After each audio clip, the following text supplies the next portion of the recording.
नमस्कार, स्वागत है आपका बिहार समाचार में। तो आज राजद ने फिर से मुख्यमंत्री नीतीश कुमार को पलटू राम कहकर संबोधित कर दिया।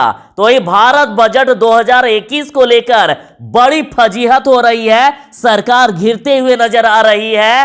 तेजस्वी यादव ने तो यहां तक कह दिया कि अपना काम बनता, भाड़ में जाए जनता। तो यहां तक ऐलान कर दिया है कि इस बजट से किसानों की स्थिति और भी खराब हो जाएगी। तेजस्वी यादव ने कह दिया है कि यह बजट नहीं, देश बेचने का सेल था, देश बेचने की तैयारी। तो आज की बड़ी खबरों पर बात करने से पहले आपसे अनुरोध है, कृपया वीडियो को एक प्यारा सा लाइक अवश्य कर दीजिएगा। आपका लाइक करना ही हमारी मेहनत का फल होता है।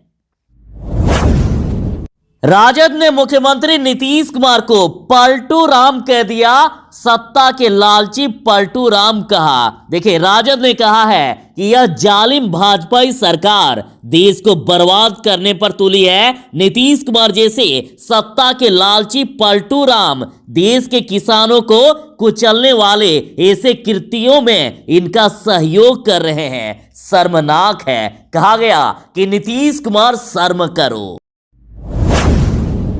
केंद्रीय आम बजट पर बोले तेजस्वी यादव कि यह बजट नहीं, देश को बेचने का सेल था। केंद्रीय वित्त मंत्री निर्मला सीतारमण जी ने लोकसभा में आम बजट पेश किया। तेजस्वी यादव ने कहा कि सरकार ने बिहार के लोगों को ठगने का काम किया है। जब बजट भाषण चल रहा था तो बिहार के सांसद मेज थपथपा रहे थे। हम सीएम नीतीश कुमार जी से पूछना चाहते हैं कि इस बजट में बिहार को आखिर क्या मिला? केवल ठगने का काम किया गया है। तेजस्वी यादव ने कहा कि केंद्र सरकार कहती है कि हम किसानों की आय दोगुनी कर देंगे, लेकिन इस बजट से किसानों का हाल और भी बुरा हो जाएगा। तेजस्वी यादव ने कहा कि यह बजट नहीं, सेल था, देश को बेचने का सेल था। तो वहीं तेज प्रताप यादव ने तंज कसते हुए कहा कि गांव की जमीन बेचकर शहर में मोटरसाइकिल खरीदा और कहा कि अच्छे दिन आ गए।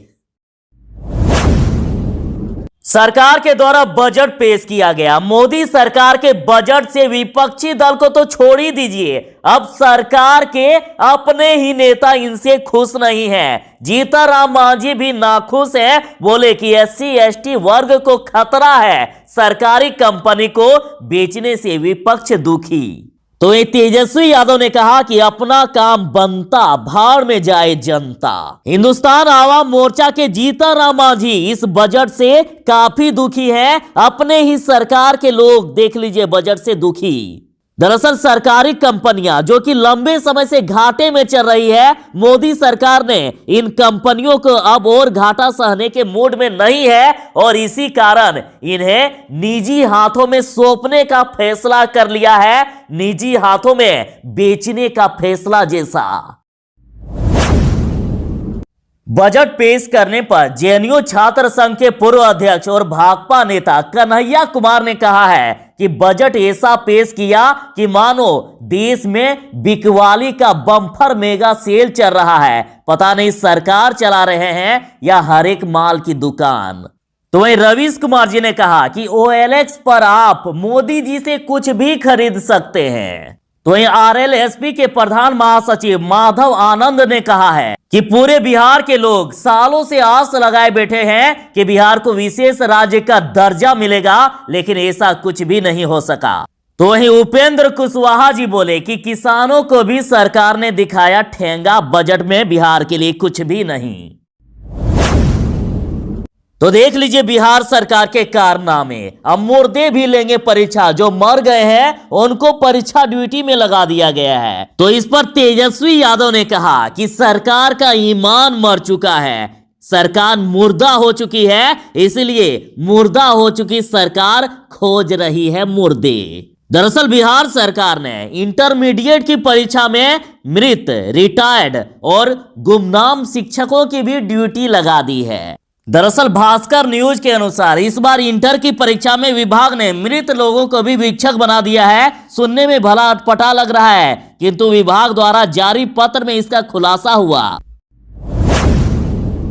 केंद्रीय आम बजट पर पप्पू यादव ने कहा है कि किसानों के लिए बजट में कुछ भी नहीं। जन अधिकार पार्टी के पप्पू यादव ने कहा है कि यह बजट विनाश का बजट है, यह किसानों के हित में नहीं है। पप्पू यादव ने कहा कि प्रधानमंत्री धन कुबेरों के लिए है, इसलिए धन कुबेरों के लिए बजट है, लूट के लिए बजट बनाया गया है। उन्होंने कहा कि किसान के लिए बजट पूरी तरह से खाली है, गरीबों के लिए बजट में कुछ भी नहीं है। डीजल पेट्रोल की कीमत में बढ़ोतरी हुई है, तेल के नाम पर दोगुना पैसा की वसूली हो रही है, लेकिन बजट में इस प्रकार की कोई सुविधा नहीं। उन्होंने सरकार पर आरोप लगाते हुए कहा कि भारत बेचने की योजना है। बिहार की स्वास्थ्य व्यवस्था को लेकर बड़े बड़े दावे किए जाते हैं, लेकिन आरजेडी जहानाबाद ने इसकी पोल खोलकर रख दी। कहा कि स्वास्थ्य मंत्रालय और मंगल पांडे जी की काबिलियत जरा देख लीजिए। पीएमसीएच में बड़ी लापरवाही देखी गई है। पीएमसीएच में स्वीपर करता है प्लास्टर। पीएमसीएच से खबर है कि यहां चतुर्थ श्रेणी कर्मी से हड्डी के मरीजों का इलाज करवाकर उनकी जिंदगियों से खिलवाड़ किया जा रहा है। कहा जा रहा है कि चैम्बर में बैठे रहते हैं डॉक्टर और टूटी हड्डी को जोड़ता है कर्मी। तो पीएमसीएच के हड्डी विभाग से बड़ी लापरवाही की खबर। पीएमसीएच में 65 दिन बाद भी मरीज का नहीं किया गया ऑपरेशन, चली गई उनकी जान। दरअसल इनकी रीढ़ की हड्डी टूटी हुई थी। वित्त मंत्री ने बजट पेश करते हुए प्रवासी मजदूरों और महिलाओं के लिए बड़ा ऐलान कर दिया। वित्त मंत्री निर्मला सीतारमण जी ने कहा कि प्रवासी मजदूरों के लिए देश भर में एक देश एक राशन योजना शुरू की गई है। अब आप कहीं भी अपना राशन ले सकते हैं और एक पोर्टल की शुरुआत की जाएगी जिसमें माइग्रेट वर्कर से जुड़ा डाटा होगा और साथ ही अब महिलाओं को सभी शिफ्ट में काम करने की इजाजत मिलेगी। नाइट शिफ्ट के लिए पर्याप्त सुरक्षा भी दी जाएगी। लीजिए, इसी के साथ फिर से बड़ी खबर। अब चुनाव नहीं लड़ पाएंगे शिक्षक। बिहार में कोई भी कॉन्ट्रैक्ट कर्मी नहीं लड़ सकते हैं पंचायत चुनाव। प्रस्ताव भी बन गया तो रद्द हो जाएगी उम्मीदवारी।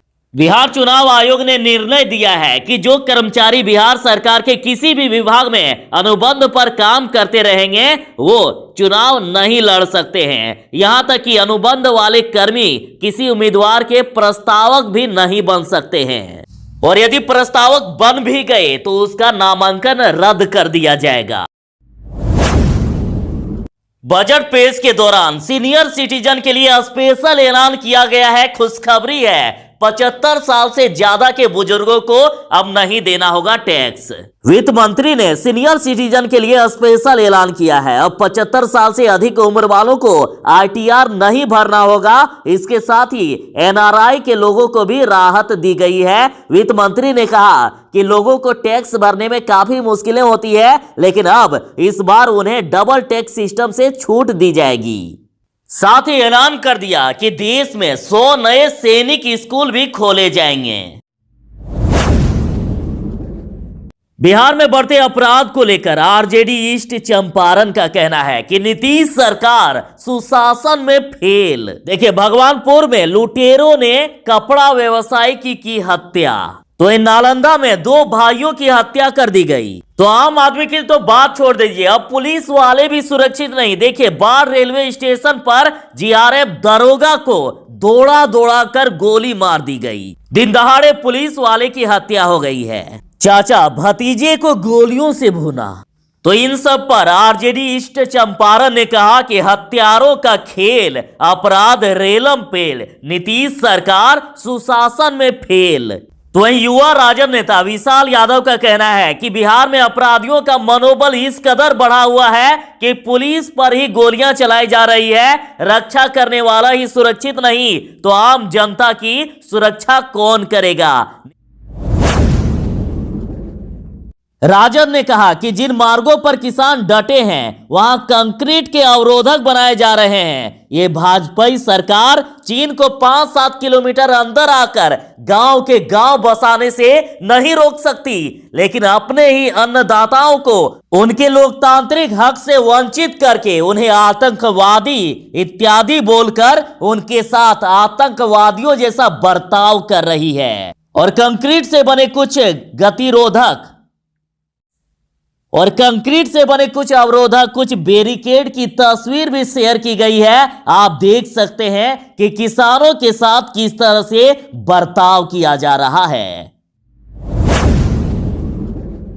राजद के अनुसार देख लीजिए कि किसानों को बदनाम करने के लिए सरकार किस तरह से चालें चल रही है। दिल्ली राजधानी क्षेत्र के जिन रास्तों से किसान आ भी नहीं रहे हैं अथवा जिन सड़कों या मार्गों पर किसान है भी नहीं, उन्हें पुलिस जबरदस्ती खोद रही है। खोद करके आप देख सकते हैं तस्वीरों में किस प्रकार से लोहे के कांटे बिछाया जा रहा है, किस प्रकार से बैरिकेड बनाया जा रहा है। तो इस पर राजद का कहना है ऐसा सरकार पुलिस के द्वारा करवा रही है ताकि ट्रैफिक की समस्या उत्पन्न हो और आमजन किसानों को दोषी बताए।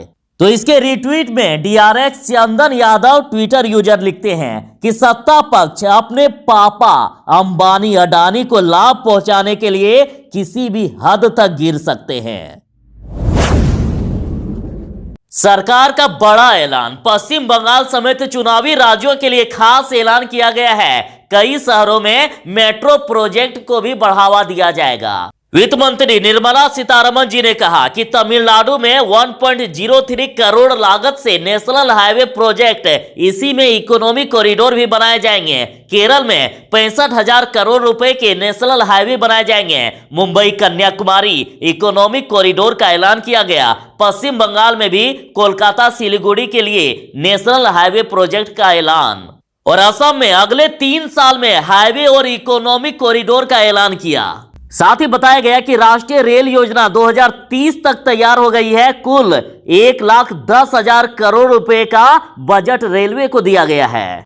भारतीय रेलवे के अलावा मेट्रो, सिटी बस को भी बढ़ाने के लिए फोकस दिया जाएगा। इसके लिए 18,000 करोड़ रुपए की लागत लगाई जाएगी।